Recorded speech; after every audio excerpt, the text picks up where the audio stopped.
Ang Diyos daw, meron daw katawang, laman at buto na nahihipo kagaya ng tao. Di mo ginawa nilang ang Diyos ay kagaya rin ng tao? Kung kagaya rin ng tao, mag-aasawa rin para magkaanak. Ganun ang paniniwala ng Mormon.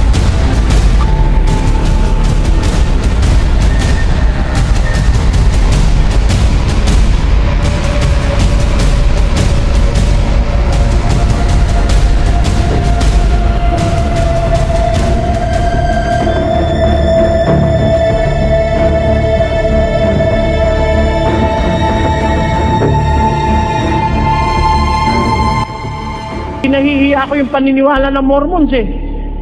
Biro mo, sabi ng Mormons, ang Diyos daw may laman at buto. At ang Diyos daw, kaya dumami raw ang mga anak niya, siya raw ay kumuha ng maraming asawa.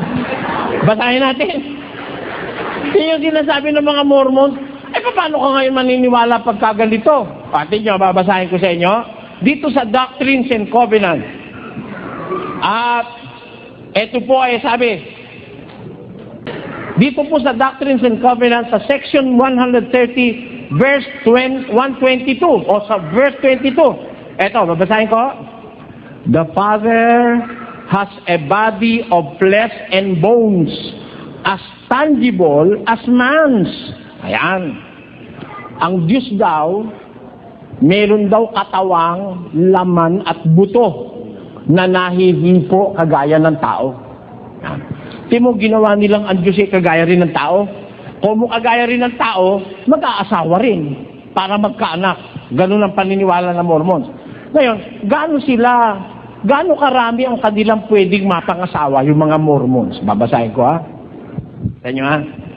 And again, as pertaining to the law of the priesthood, if any man espouse a virgin and desire to espouse another, and will first give her consent, and if he espoused the second, and they are virgins, and have not vowed to any other man, that then he is justified.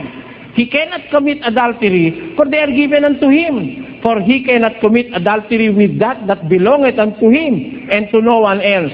And if he have 10 virgins given unto him by this law, he cannot commit adultery, for they belong to him and they are given unto him.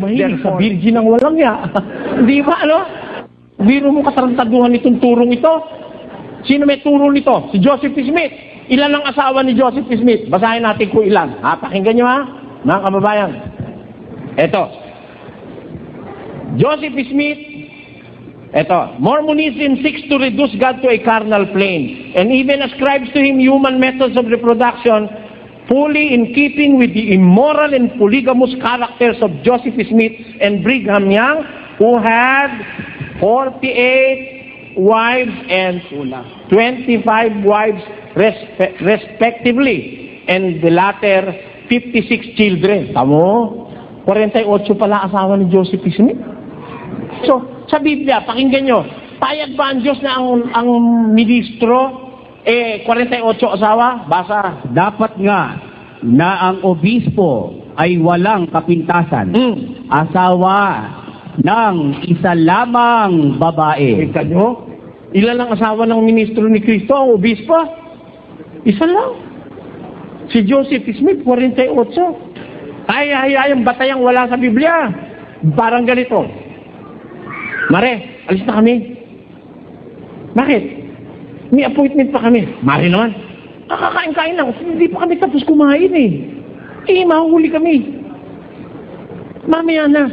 Naku, Mare, mahuli kami talaga. O sige, mamaya, kayo rin ang inaalala ko. Baka madisgrasya. Sige, iikutin ko na lang to.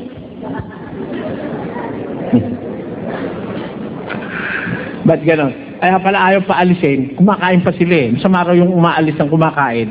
Madidisgrasya sa daan. Kaya ang ginawa, inikot na lang ang pinggan. Sa makatid, ang kapalaran ng aalis, nasa ikutan ng pinggan yun. Diba?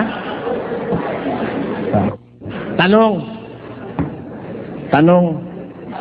saan mo nakuha yun? Anong batayan mo ron? May batayan ba yun? Ayun. Yun ang sinasabi ko, ang kaligtasan eksakto. At kung eksakto, may batayan.